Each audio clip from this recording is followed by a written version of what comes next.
तो दोस्तों, बाबा the explainer हाजिर है और आज मैं एक्सप्लेन करूंगा साउथ की most awaited horror movie D'Monte colony 2 को, जो कि स्त्री 2 के साथ ही रिलीज़ हुई है और इसकी रेटिंग भी काफ़ी भारी भरकम आई है 8.4।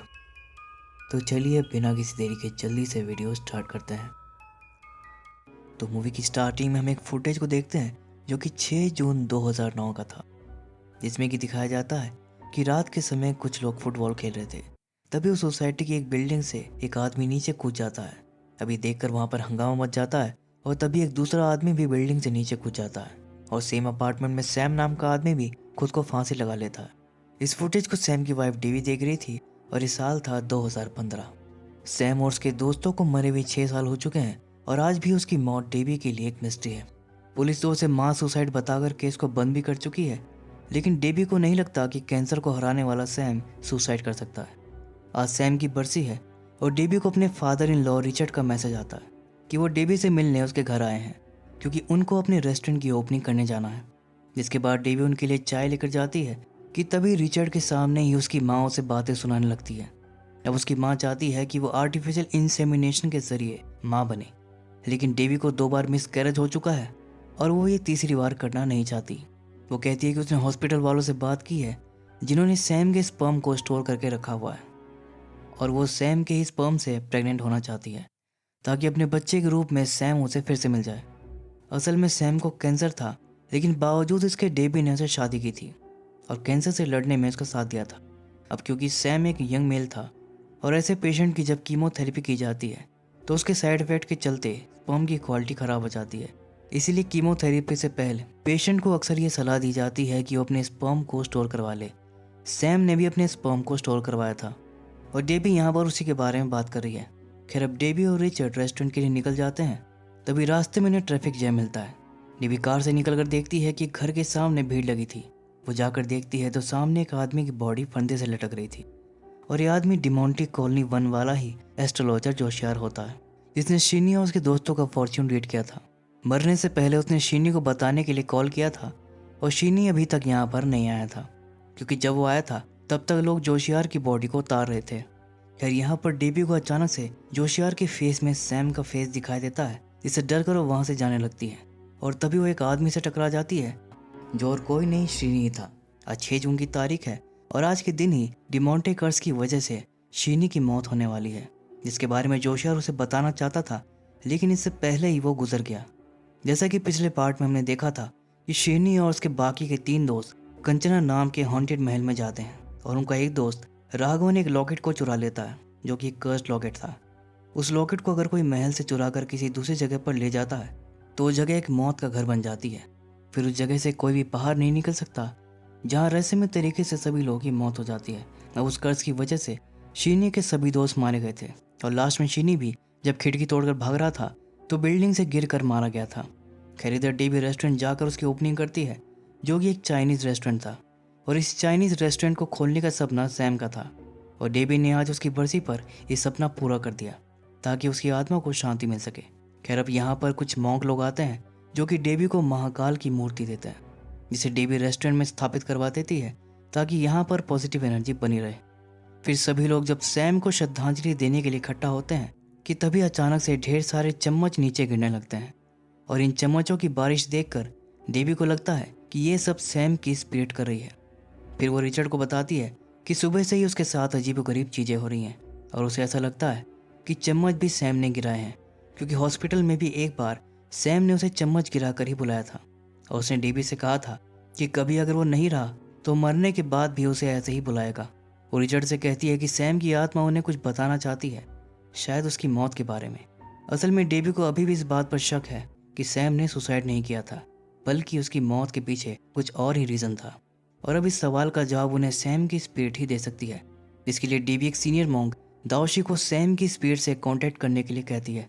इधर हैदराबाद में हम शीनी के जुड़वा भाई रघु को देखते हैं जो कि अपने पिता की मौत पर घर आया था और वहाँ पर उसकी स्टेप सिस्टर ऐश्वर्या भी अपनी माँ के साथ आती है, जिसके बाद उसका चाचा दयानंद उसके पिता के बिल को पढ़ता है कि उन्होंने अपनी 70% प्रॉपर्टी शीनी के नाम कर दी है और रघु को सिर्फ 25% और उसकी बहन ऐश्वर्या को सिर्फ 5% की हिस्सेदारी मिली है, जिससे ऐश्वर्या एकदम गुस्से में आ जाती है और वो सबसे ये कहती है कि वो इस विल को कोर्ट में चैलेंज करेगी और अपना हक तो वो लेकर रहेगी। और सिर्फ 25% मिलने से रघु भी बहुत गुस्से में था, क्योंकि उसे तो पूरी प्रॉपर्टी चाहिए थी। अब स्ट्रेस की वजह से वो काफ़ी ड्रंक वगैरह कर लेता है और दयालन से बहसबाजी करने लगता है। तो दयालन शीनी से बात करने के लिए उसे कॉल करता है, लेकिन शीनी ये बोलकर फ़ोन काट देता है कि वो उनसे बात करना नहीं चाहता। जैसा कि हमने देखा था कि पहले पार्ट में शीनी को अनाथ की तरह दिखाया गया था और वो अमीर लेडीज़ के साथ समय बिताने के बदले उनसे पैसे लेकर काम चलाता था, लेकिन असल में वो बहुत ही अमीर फैमिली से बिलोंग करता है। खैर इधर डेबी रिचर्ड के साथ डाउसी से मिलने जाती है, जहाँ डाउसी उन्हें बताता है कि काफ़ी कोशिश करने के बाद भी वो सैम की स्पीड से कांटेक्ट नहीं कर पा रहा है और उनके 2 रीज़न हो सकते हैं। या तो सैम की स्पीड बात ही करना नहीं चाहती, या फिर वो किसी ऐसी दुनिया में ट्रैप है जहाँ से वो किसी को कांटेक्ट नहीं कर सकता। तो उसे बात करने के लिए उसी की दुनिया में जाना होगा। वो डेबी की आत्मा को वहाँ पर भेज तो सकता है, लेकिन वो डेबी से कहता है कि इसमें खतरा है। अगर कोई भी चूक हुई तो डेबी की आत्मा भी वहीं पर ट्रैप होकर रह जाएगी। लेकिन डेबी सैम के लिए खतरा उठाने के लिए तैयार हो जाती है, जिसके बाद डाउशी डेबी को एक पेन देता है और उसकी आत्मा को उसी वर्ल्ड में भेज देता है जहाँ सैम की आत्मा ट्रैप है, जहाँ पर डेबी ढेर सारी आत्माओं को देखती है जो कि तड़प रही थी। फिर वो आत्माएं डेबी को ही मीडियम की तरह यूज़ करती है और उसे कुछ लिखवाने लगती है, जिस दौरान डेबी बार बार हेल्प शब्द को लिखती है। तभी डेबी को वहाँ ढेर सारी आत्माएं दिखाई देती हैं जो कि एक साथ फांसी पर लटक जाती हैं और वो तड़प रही थी। और इन्हीं आत्माओं के बीच उसे सैम की आत्मा भी दिख जाती है। सैम को देखते ही डेबी इमोशनल हो जाती है और सैम की तरफ जाने लगती है, लेकिन तभी पीछे से आकर डाउशी उसे ऐसा करने से मना करता है। लेकिन डेबी नहीं रुकती है और आगे चली जाती है। तभी सैम को भी फांसी लग जाती है और इसी के साथ डेबी को भी कुछ हो जाता है। इधर उसकी बॉडी ज़मीन पर गिर जाती है और पेन की नीब से खून निकलने लगता है और वो बार बार एक ही सेंटेंस लिखती है कि दिस विल रिपीट। फिर उन लेटर्स के बीच में उन्हें एक पोर्ट्रेट दिखाई देता है जो कि शीनी और रघु का था, जिससे कि सबको पता चल जाता है कि इन सब का कनेक्शन इन दोनों से है। इसके बाद कहानी 6 साल आगे चली जाती है, यानी कि 2021 में, जहाँ पर डाउशी एक होली डैगर को मंगवाता है, इसको पूर्वा कहा जाता है और पॉजिटिव रिचुअल्स के लिए इनका इस्तेमाल होता है। अभी दूसरी तरफ हम सरप्राइजिंगली शीनी को देखते हैं, जो कि जिंदा तो था लेकिन कोमा में था और उसकी देख रेख कोई और नहीं बल्कि रिचर्ड ही कर रहा था। शीनी को यहाँ पर लाइफ सपोर्ट पर रखा गया था और उसके बचने की उम्मीद ऑलमोस्ट ना के बराबर थी। इधर कोर्ट में रघु प्रॉपर्टी के लिए केस लड़ रहा था और फैसला उसके पक्ष में आता है। कोर्ट फैसला देती है कि शीनी की लाइफ सपोर्ट को हटा लिया जाए और उसका शेयर रघु को दे दिया जाए, जिसके बाद रघु और दयालन शीनी का लाइफ सपोर्ट हटवाने हॉस्पिटल जाते हैं। लेकिन बीच में डेबी आकर उन्हें ऐसा करने से मना करती है और उनसे ये कहती है कि तुम बहुत बड़ी गलती करने जा रहे हो, कि अगर शीनी को कुछ हुआ तो तुम भी नहीं बचोगे। फिर उसे याद दिलाती है कि 6 जून 2015 में जहाँ एक तरफ शीनी अपने फ्लैट की बिल्डिंग से नीचे गिर गया था, तो दूसरी तरफ चेन्नई में दारू के नशे में दयालन से बहस करते वक्त रघु का पैर स्लिप हो गया था और वो भी बिल्डिंग से नीचे गिर गया था, बट समहाउ वो नेट में फंसकर बच गया था। अब डेबी की बातों में रघु को कुछ तो लॉजिक दिखाई देता है और वो डेबी की बात मान लेता है, जिसके बाद सब लोग डाउशी से मिलने जाते हैं, जहाँ पर डाउशी उन्हें बताता है कि क्योंकि शीनी और रघु दोनों ट्विंस हैं, वो एक ही एटम से बने हैं और क्वांटम इंटेंगलमेंट थ्योरी ये कहती है कि सेम एटम्स के 2 पार्ट एक दूसरे से मीलों दूर भी कर दिए जाएं तब भी आपस में जुड़े रहते हैं और सेम तरह से ही रिएक्ट करते हैं। फिर रिचर्ड उसे बताता है कि जब इन लोगों ने सैम की स्पीड से कांटेक्ट करने की कोशिश की थी तो रिप्लाई में उन्हें रघु और शीनी का रेफरेंस मिला था। जिसके बाद वो शीनी से हेल्प मांगने गए थे, लेकिन तब तक खुद शीनी के साथ भी हादसा हो चुका था। लेकिन फिर उन्होंने देखा कि उसकी सांसें चल रही थी, जिसके बाद रिचर्ड ने उन्हें हॉस्पिटल ले जाकर उसे ट्रीटमेंट दी थी। उसकी जान तो बच गई थी, लेकिन वो कोमा में चला गया था। इधर डेबी इन्वेस्टिगेशन करने के लिए शीनी के फ्लैट को देखने जाती है, जहाँ पर पुलिस से उसे पता चलता है कि हाल ही में किसी ने फ्लैट में दरवाज़ा तोड़कर यहाँ पर चोरी की है।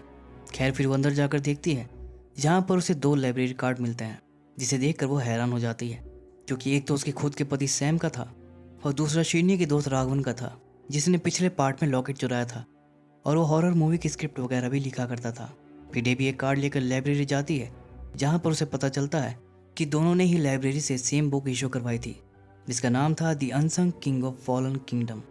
सैम ने इसे 2009 में इशू करवाया था और राघवन ने 2015 में, लेकिन दोनों ही उसे लौटाने के लिए जिंदा नहीं बचे और यहाँ का लाइब्रेरियन अल्फांसो उस बुक को वापस ले आता था। डेबी उससे वो बुक की कॉपी मांगती है, लेकिन वो बताता है कि वैसी बुक हमारे पास एक ही है और डेबी समझ जाती है कि इन मौतों के साथ इस बुक का कोई तो कनेक्शन ज़रूर है। फिर जब वो पुलिस से जाकर बात करती है तो यहाँ पर और भी शॉकिंग बात निकल कर आती है कि पुलिस के पास ऐसे कई सारे मिस्टीरियस केस रजिस्टर हैं जिसमें मरने वालों ने इसी बुक को इशू करवाया था। फिर डेवी विक्टिम्स के एविडेंस को देखने जाती है, जहाँ पर उसे राघवन के द्वारा लिखी गई डिमोंटे कॉलोनी की स्क्रिप्ट मिलती है, जिसमें कि लिखा था कि हर 6 साल में 6 जून को कोई तो डिमोंटे हाउस जाएगा और वहाँ से अपने साथ वो कर्स्ट लॉकेट ले आएगा, जिसके बाद डिमोंटे की स्पिरिट उन्हें मार डालेगी और लॉकेट लेकर वापस डिमोंटे हाउस चली जाएगी। डिमोंटे के द्वारा मरने वाली सारी आत्माएं डिमोंटे वर्ल्ड में ही ट्रैप हो जाएंगी, जिसके बाद ना तो उन्हें अगला जन्म मिल पाएगा और ना ही उनकी मुक्ति हो पाएगी। और इन सबको रोकने का एक ही तरीका है कि इस पैटर्न को ही तोड़ देना, और अगर 6 जून को उसको एक भी बलि नहीं मिली तो ये पैटर्न टूट जाएगा। फिर रिचर्ड सबसे कहता है कि आज 6 जून है, यानी कि कोई उस बुक को पढ़कर डिमोंटे हाउस जाएगा और हमें उसे रोकना होगा। लेकिन इससे पहले उन्हें शीनी की सेफ्टी पर भी ध्यान देना था, क्योंकि 6 साल पहले तो शीनी की जान बच गई थी, इसलिए इस साल डिमोंटे उसकी सेक्रीफाइस लेने फिर से आएगा, जिसे रोकने के लिए डाओशी अपने लोगों से महाकाल महायानम पूजा करने को कहता है और शीनी को हॉस्पिटल से शिफ्ट करके अपने आश्रम में ले आता है।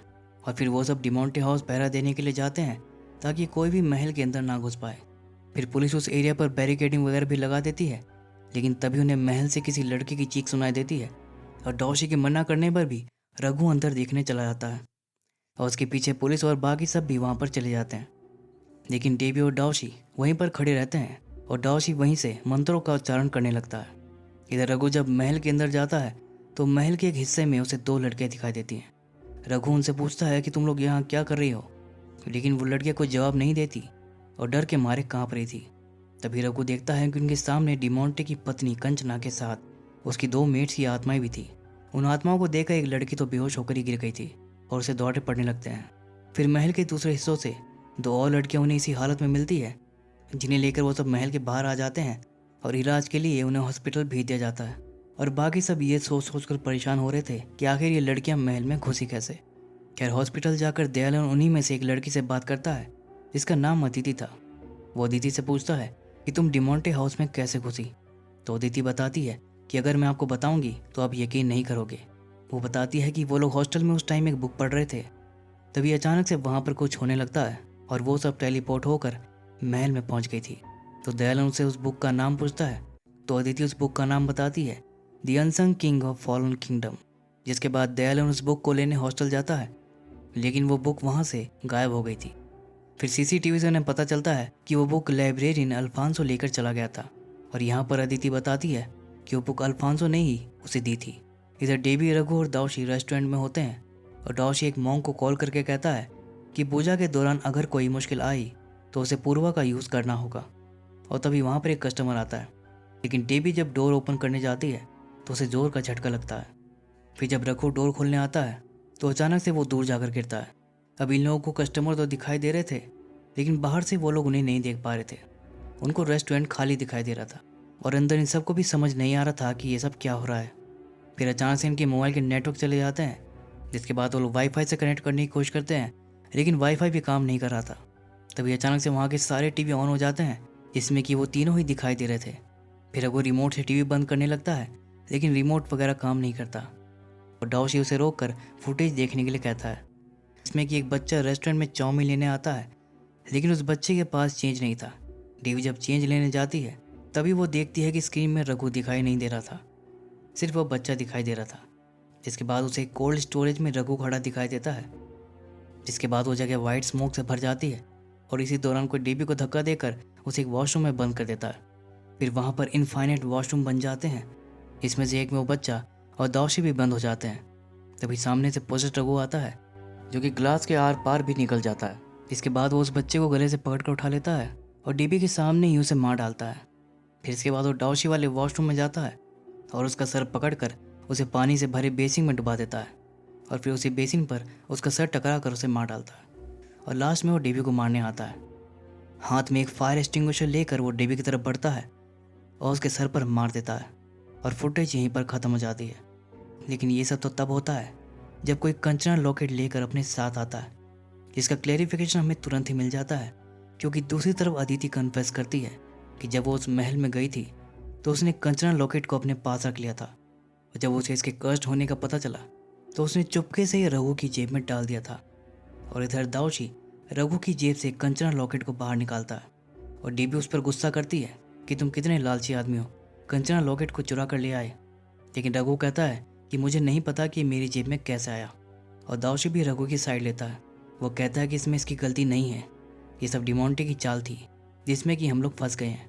इसके बाद दाऊशी उन सब के साथ उसी कोल्ड स्टोरेज वाले रूम में जाता है जहाँ की दीवारों पर ढेर सारे उल्टे क्रॉस के निशान बने थे और बीच में बेफोमेट यानी कि शैतान का सिंबल बना था। दाऊशी उन्हें बताता है कि 16 से 17 सेंचुरी के बीच इंसानों की बलि देते वक्त एंटी क्राइस्ट के लोग इस सिंबल को यूज़ करते थे। तभी सामने से काले कपड़े पहने एंटी क्राइस्ट के लोग वहाँ पर आने लगते हैं। इसके बाद दाऊशी खुद को एक किचन में बंद कर लेता है और लॉकेट के ऊपर रिचुअल करने लगता है, जिसका असर सीधा रघु पर होता है क्योंकि वो पॉजेस था और दाऊशी को रोकने के लिए वो गेट खोलने लगता है। दूसरी तरफ दयालन रिचर्ड को कॉल करके सारी बात बताता है, लेकिन रिचर्ड उसकी बात करने की स्थिति में नहीं था क्योंकि डिमोंटे की स्पिरिट ने उसे पकड़ा हुआ था और उसे मार डालता है। इधर रेस्टोरेंट को ढेर सारे चमगादड़ घेर लेते हैं, अंदर लाइटें वगैरह फ्लिकर करने लगती हैं और रिचुअल करते वक्त दाऊशी का हाथ भी जलने लगता है। लेकिन इससे पहले कि वो रिचुअल को पूरा करता, वहाँ पर डिमोंटे की स्पिरिट आ जाती है और दाऊशी को उठाकर एक वेल में फेंक देती है जहाँ पर आदमखोर मछलियाँ उस पर अटैक कर देती हैं और दाऊशी की मौत हो जाती है। लेकिन अचानक से वो पोजेस्ड होकर उठ खड़ा होता है और अपने सर से एक्वेरियम तोड़कर बाहर आ जाता है और फिर बेसुध होकर ज़मीन पर गिर जाता है। डीबी जब उसे देखने जाती है तो डीबी का गला पकड़ लेता है और उसे ऊपर उठा देता है और डीबी का दम घुटने लगता है। तभी पीछे से रघु आता है और एक लंबी सी रॉड दाऊशी के आर पार कर देता है और डीबी को बचा लेता है। तभी उन्हें उस बच्चे का ध्यान आता है जो कि चाउमीन लेने रेस्टोरेंट में आने वाला था। फिर वो लोग सीसीटीवी में देखते हैं तो बाहर उन्हें एक बच्चा भी दिखाई देता है, लेकिन वो फुटेज वाला बच्चा नहीं था, कोई और ही बच्चा था। तभी इन लोगों को ढूंढते वक्त दयालन भी वहाँ पर आ जाता है और डीबी और रघु उसे देखते ही दरवाज़ा खोलने को कहते हैं, लेकिन कर्ज की वजह से दयालन उन दोनों को ना तो देख पा रहा था और ना ही सुन पा रहा था। तभी डीबी देखती है कि रघु वहाँ पर नहीं था और पीछे से रघु एक फायर एक्सटिंग्विशर लेकर डीबी की तरफ ही आ रहा था। अब जैसा कि सैम की स्पिरिट ने बताया था कि इवेंट्स रिपीट होंगी, पिछले पार्ट में भी हमने देखा था कि शीनी और उसके दोस्तों को भी डिमोंटे की स्पिरिट ने टीवी के जरिए उन्हें दिखाया था कि उनकी मौत कैसे होने वाली है और यहाँ पर भी यही हो रहा था। फुटेज में दाऊशी की मौत पानी में डूबने से हुई थी और रियल में भी वो ऐसे ही मरा था और डेबी के साथ भी कुछ ऐसा ही होने वाला था। और रही बात उस बच्चे की, तो उसकी मिस्ट्री मैं आपको आगे बताऊंगा। तो कहानी में वापस चलते हैं जहाँ रघु फायर एक्सटिंग्विशर से डेबी को मारने आता है, लेकिन टाइम रहते डेबी वहाँ से हट जाती है और एंट्रेंस गेट टूट जाता है। लेकिन तभी वो लोग क्या देखते हैं कि उनके सामने एक और एंट्रेंस गेट आ जाता है। फिर वो जितनी बार भी एंट्रेंस को तोड़ते हैं वहाँ पर एक और एंट्रेंस गेट आ जाता है। तभी दयालन भी वहाँ से लौट जाता है। इसके बाद ढेर सारे चमगादड़ रेस्टोरेंट में घुस जाते हैं और रघु एक घंटे से उन्हें भगाने की कोशिश करता है। तभी डेबी को याद आता है कि जिस जगह पर वो खड़ी है वहीं पर उसने महाकाल की मूर्ति को स्थापित किया था, जिसकी वजह से कोई भी इवल फोर्स वहाँ पर नहीं आ सकती। तभी चमगादड़ों से लड़ता हुआ रघु वहीं पर आकर गिर जाता है और डेबी उसको बताती है कि इस जगह पर महाकाल स्थापित है, इसलिए कोई भी इवल फोर्स यहाँ पर नहीं आ सकती और ना ही उनकी शक्तियाँ यहाँ पर काम करेंगी। इसके बाद दोनों वहाँ की छत से बाहर निकलने का प्लान बनाते हैं। ढेर सारी चेयर से रघु एक सीढ़ी बनाकर ऊपर जाता है और नीचे से डेबी उसको सपोर्ट देती है। तभी डेबी को वहाँ सैम की स्पिरिट दिखाई देती है और डेबी सब कुछ छोड़कर उसकी तरफ जाने लगती है, जहाँ पर उसे सैम के द्वारा उसकी प्रेगनेंसी के बारे में पता चलता है। सैम उसको बताता है कि हाल ही में तुम्हारी रिपोर्ट पॉजिटिव आई है, तुम्हारी माँ तुम्हें ये बताने भी आई थी लेकिन तुमने ध्यान ही नहीं दिया, और अब जाकर उस मिस्टीरियस बच्चे का राज हमें पता चलता है। डेबी को याद आता है कि उस बच्चे की शक्ल बचपन वाले सैम से मिलती है और तब जाकर डेबी को समझ आता है कि फुटेज वाला बच्चा कोई और नहीं बल्कि सैम ही था। फुटेज में पोजेस्ड रघु ने उसे वैसे ही फांसी लगाकर मारा था जैसे कि उसकी मौत हुई थी। इनफैक्ट डिमोंटे हर रोज़ ऐसे ही उसकी स्पिरिट को फांसी पर लटकाता है। सैम यहाँ पर डेबी से रिक्वेस्ट करता है कि वो उसकी आत्मा को डिमोंटे वर्ल्ड से आज़ाद करवाए, जिससे डेबी इमोशनल होकर उसकी तरफ जाने लगती है।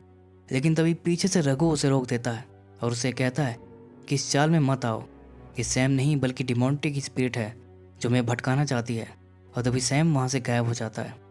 दूसरी तरफ आश्रम में मॉन्क सेक्रीफाइस को रोकने के लिए महायान पूजा कर रहे थे कि तभी डिमोंटे की स्पिरिट शीनी को पोजेस कर लेती है। उसका बेड एकदम से उल्टा हो जाता है और सब कुछ उथल पुथल हो जाता है। जिससे सभी मॉन्क्स घायल हो जाते हैं। इधर डेवी रघु को बताती है कि उस लॉकेट को वो लोग यहाँ पर ला के तोड़ दें तो ये सब खत्म हो जाएगा। जिसके बाद रघु लॉकेट लेने बाहर जाता है, लेकिन वहाँ पर एंटी क्राइस्ट के लोग उस पर अटैक कर देते हैं। फिर भी किसी तरह से रघु उस लॉकेट तक पहुँच जाता है, लेकिन डिमोंटे उसे लॉकेट लेने नहीं देता और उसे दूर फेंक देता है। फिर घायल रघु मोबाइल पर लात मारकर उसे डेवी की तरफ पास कर देता है, जहाँ पर मोबाइल में फिर से सिग्नल आने लगते हैं और डेवी दयालन को कॉल करके बुला लेती है। तभी वहाँ पर एक पोर्टुगीज किंग की स्पीड आती है, जिसके सामने सभी एंटी क्राइस्ट के लोग झुक जाते हैं। फिर डिमोंटे डाओशी और रघु की बॉडी को पेंटागन पर लाकर रख देता है और सेक्रीफाइस को स्टार्ट करता है, जिसे डाओशी की बॉडी पूरी तरह झुलस जाती है और अब रघु और शीनी की बारी थी। लेकिन तभी दूसरी तरफ एक छोटा मॉन्क पूर्वा का यूज़ करके सेक्रीफाइस को रोक देता है, जिससे उस किंग की स्पिरिट फ्रस्ट्रेशन से चीख उठती है। तब तक दयालम भी वहाँ पर पहुँच चुका था, जो कि डेबी को रस्सी के सहारे से वहाँ से बाहर निकालने लगता है। उसी वक्त डेबी उस किंग को देखती है जिसकी आंखें नहीं थी। खैर तब तक दयालन डेवी को बाहर निकाल लेता है और इस सब के बाद जब पुलिस वहाँ पर जाती है तो लॉकेट वहाँ से गायब हो चुका था। इधर चीनी कोमा से बाहर आ जाता है, लेकिन अब रघु कोमा में चला गया था। फिर डेवी उन्हें बताती है कि इन सब के पीछे एक पोल्टरगिस्ट किंग की आत्मा है, जिसे 15वीं शताब्दी में डीथ्रोन करके उसकी आंखें फोड़ दी थी और ये एंटी क्राइस्ट वाले उसे भगवान की तरह पूजते हैं। और डिमोंटे भी ये सभी सेक्रीफाइस उसी के कहने पर कर रहा है। तभी शीनी कहता है कि सबसे पहले वो उस लाइब्रेरियन को पकड़ेगा और पता लगाएगा कि उसका इन सबसे क्या कनेक्शन है। और इधर हम लाइब्रेरियन अल्फांसो को देखते हैं, जो कि डिमोंटे को खुश करने के लिए खुद को ही टॉर्चर कर रहा था।